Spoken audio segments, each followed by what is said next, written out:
Hi, my name is Alicia Avanpre. I'm a Wella Signature Artist, and I'm excited to take you through some color blocking techniques. So a little bit about color blocking. I love that you can get high impact with low effort. So you can either take it something super dynamic, or you can keep it much more natural, but still being able to have flexibility and the creativity of placement. When creating color blocking, we use ultra precise color placement to create subtle or bold looks based on suitability. Today we're going to be doing a creative color blocking, and we're going to be doing one of my favorite techniques, which is a blocked face frame. Now, whether you want to create something that's more dynamic or more subtle, we'll be working with different variations of slicing and weaving within that panel to be able to determine those two factors. So this is our model, Bailey. So in our color consultation today, I want to keep in mind, who is Bailey? What is her identity? What is her color destination? What is her end goal? And then what is the services that are going to get us there? So Bailey is a working model. So that being said, I want to make sure that we maintain some of that lightness around her face that she really enjoys. So we'll add that brightness in there using our Blonde Orplex.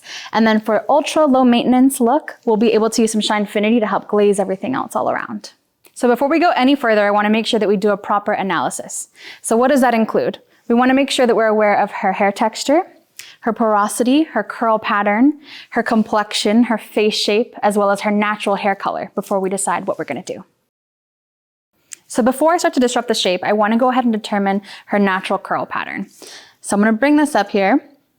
So thinking of her curl pattern, I would identify her as a loose curl. So one way to identify that is to think of the diameter of sidewalk chalk, right? So it's a little bit wider, and so that is where I would go ahead and place her as a loose curl. So one thing to keep in mind with this curl pattern is we're going to be doing heavier weaves and slices to maintain the dramatic effect of the color. Otherwise, we might lose some of that within her curl pattern.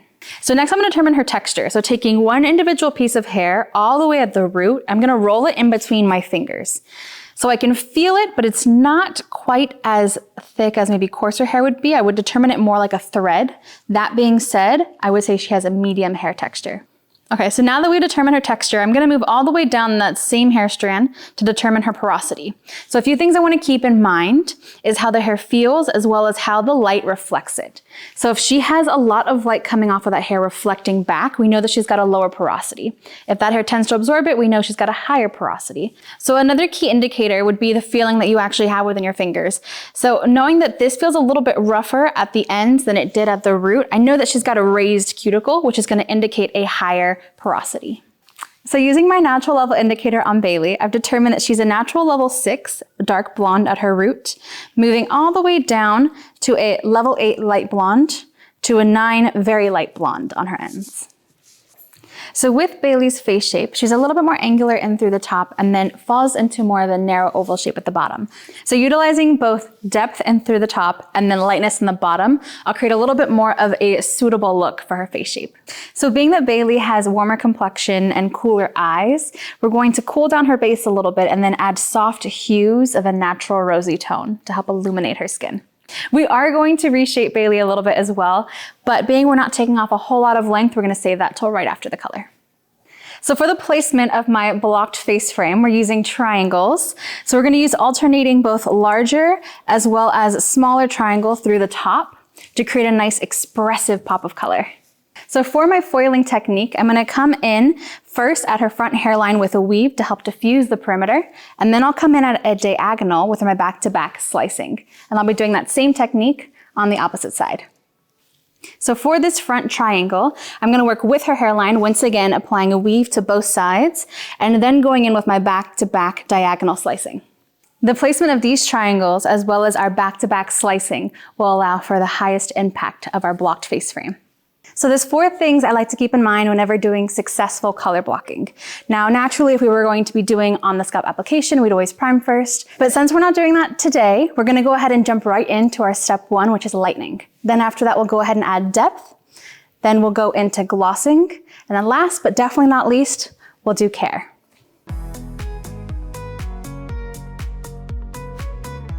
For our lightening today, I'm going to be using Blonde Orplex and 1.9% to a 1 and 1.5 ratio. I'm going to start in her face framing with our heavy weave and then transitioning into our back-to-back slicing.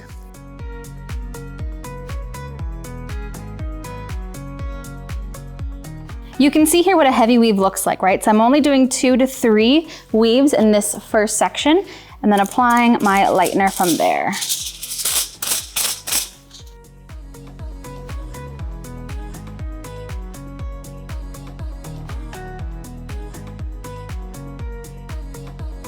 A quick little pro tip on these first few foils where we have extra fine hair.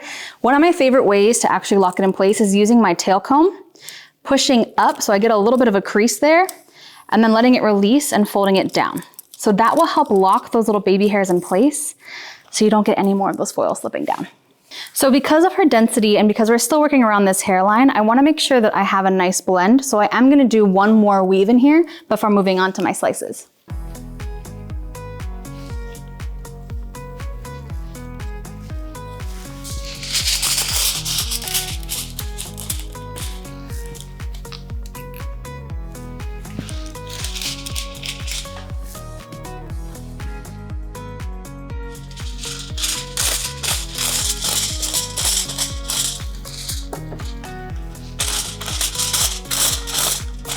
So when I'm moving up to the top of the foil here, I'm going to switch into a vertical placement of my brush, just so I get a little bit more tension to get as close to that hairline and that root of the hair as possible.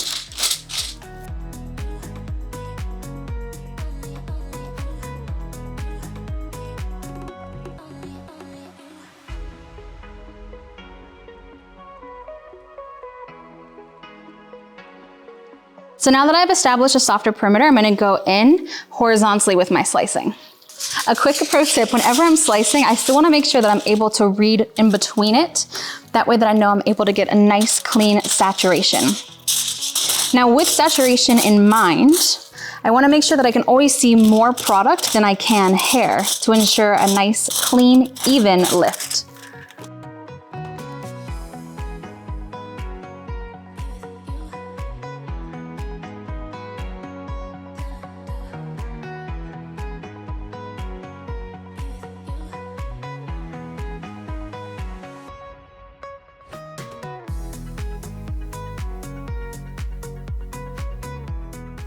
Whenever I fold my foil, the easiest way for me to go about it is using my thumb and my index finger, pulling away from each other, and that allows me to get a nice clean fold already at the bottom. Then using my teeth of my comb, inserting that where the edge of my section is, pressing gently, using that to fold over. Same thing, doing as little as manipulation of the foil as possible.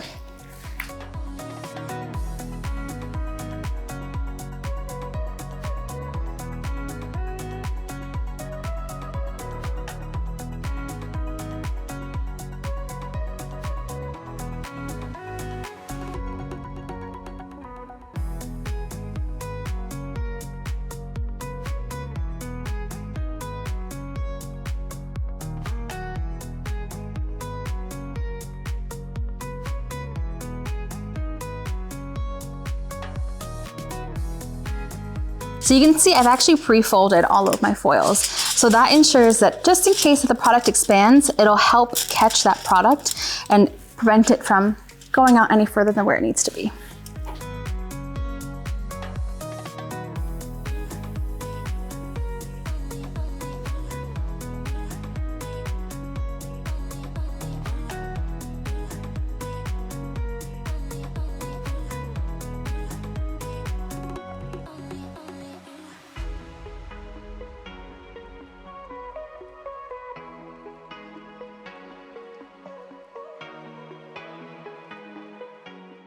Being Bailey head pre-lightened hair, I want to make sure that I'm using as little saturation as possible on those ends to maintain the integrity of her hair.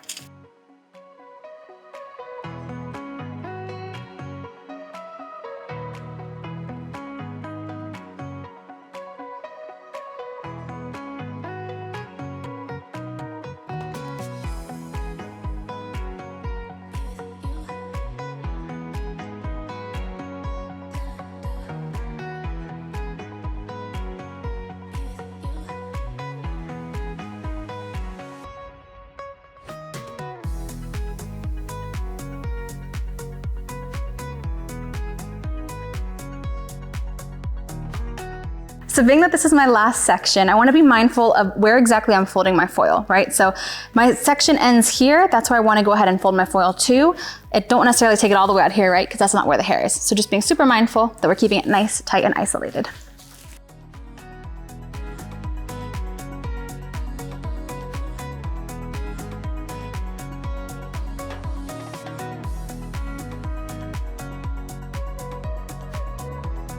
Now that I've completed this triangle, I'm going to repeat the same technique on the opposite side.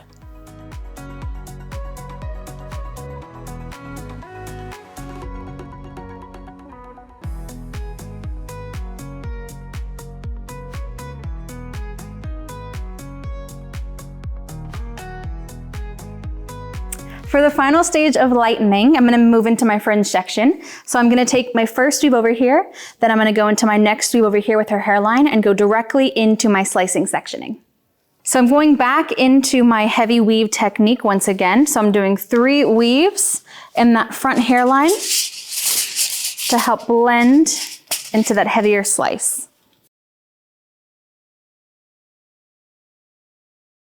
So once again, I'm going to be locking in my foil at that hairline using my tail comb, then pushing up to create a nice crease there in the foil and bring it back down to make sure that those little hairs are not going anywhere.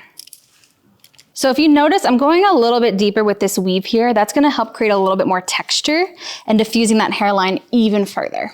So I want to be mindful to ribbon my foils before I place them in the hair. That way it's actually folding to the round of the head as well. I think something that's always good to keep in mind is the head is not square, right? It is round. So making sure that everything we do is working with that head shape. Within this section, I've transitioned to Blonde Dorplex and 4% to ensure that the top and sides get a nice, consistent, clean lift. So if you notice, my foils are a little bit further away from the scalp. That's actually okay because we're gonna go back in and root shadow afterwards, so it does not have to be directly to the scalp for this technique.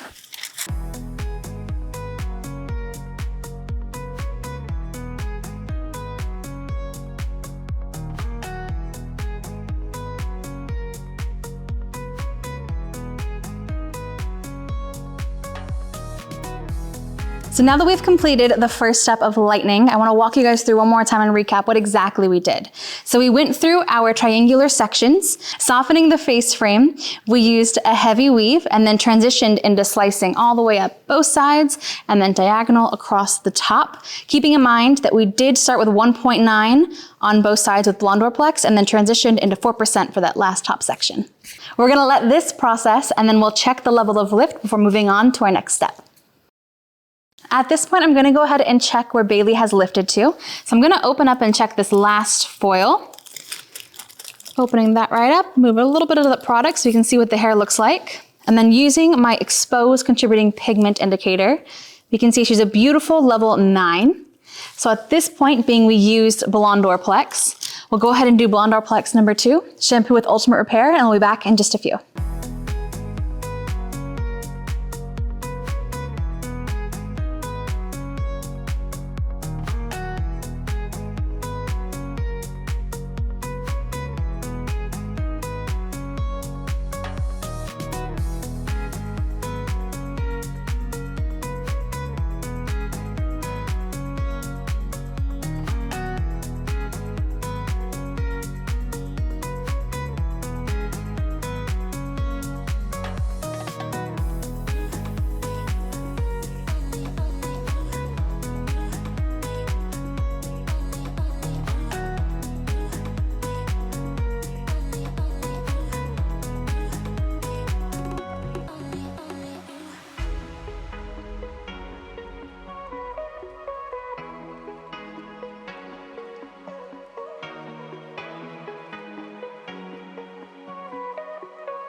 So moving into our second step of color blocking, we're gonna go ahead and add depth. So for this instance, because Bailey does like low maintenance looks and we don't necessarily wanna go darker, we're going to play our depth in by adding cool tones. So we know cool is going to absorb light, so it's going to visually appear darker. So adding in our 07 stroke 81 at the base will help give us that illusion. So to provide depth, I'm gonna go ahead and start in the nape area first, adding our 07 stroke 81 with our bowl and brush activator.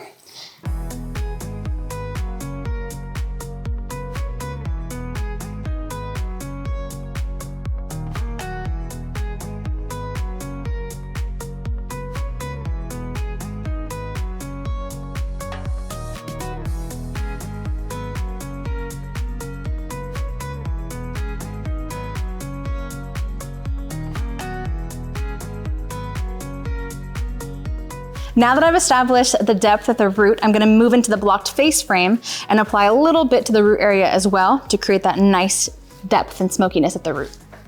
So if you notice, I'm actually painting these pieces downward rather than back and away from her face. That being, I wanna make sure that those pre-lightened areas stay as far away from that root color in the back as possible.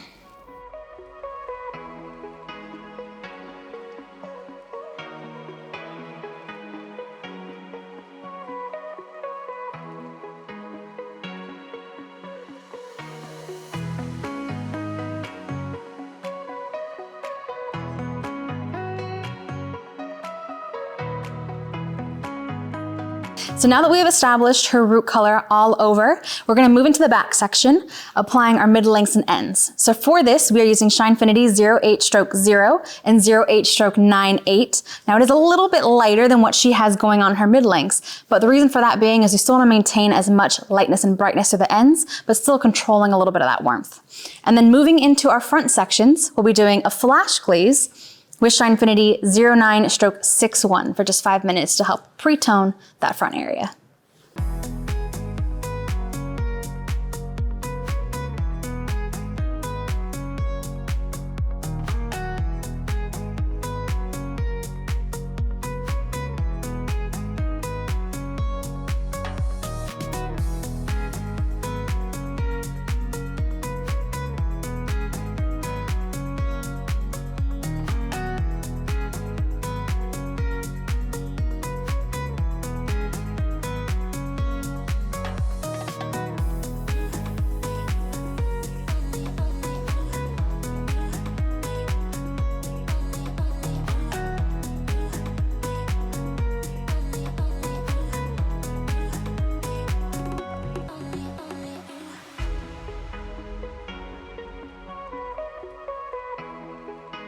Now that we've completed the base and the flash glaze, we'll let this process for 5 minutes, and then we'll move on over to our third step, the gloss.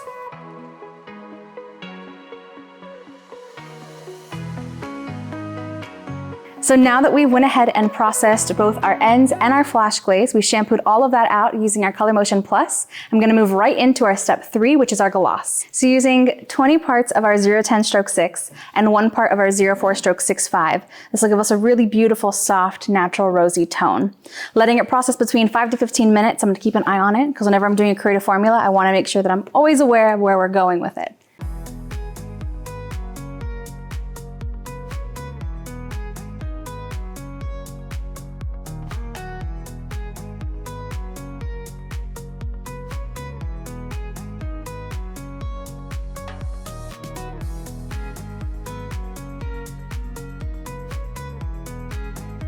So now that we have let that gloss process and I've got the beautiful finish that I'm looking for, we're gonna move into the last and final step, which is care. So being we wanna really enhance Bailey's beautiful curl pattern, we're gonna go in using our NutriCurl shampoo and conditioner and move into our style.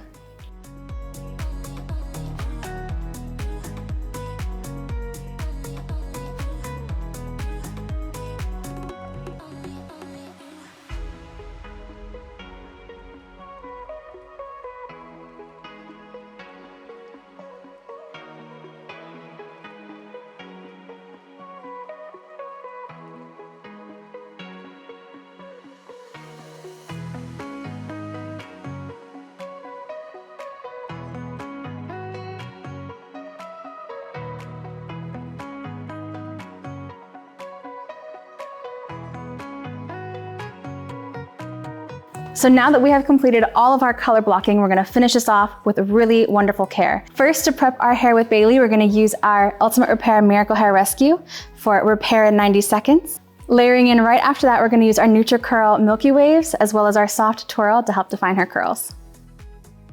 And here you have our finished look of our blocked face frame on Bailey. So just to give you a brief recap, we went in first with our lightening process using Blonde Plex and 1.9, then transitioning to 4% at a 1 to 1.5 ratio. Then we added depth on Bailey using our 07/81 at the root, as well as tapping that very front hairline, and then glazing everything all over the back with our 08/0 and our 08/98, as well as our flash glaze in the front of our 09/61 for 5 minutes. Then on our third step of our gloss, we did at the shampoo bowl our 20 parts of our 010/6, as well as 1 part of our 04/65 for 15 minutes. Then moving all the way on, last but not least, to care, we use our NutriCurl shampoo and conditioner, then following up with our Ultimate Repair Miracle Hair Rescue, then using our NutriCurl Soft Twirl as well as Milky Waves to help define and emphasize her curls. Be sure to stay connected with me on social media at alicia.wella, as well as staying connected on wellaed.com for all of your color and care education.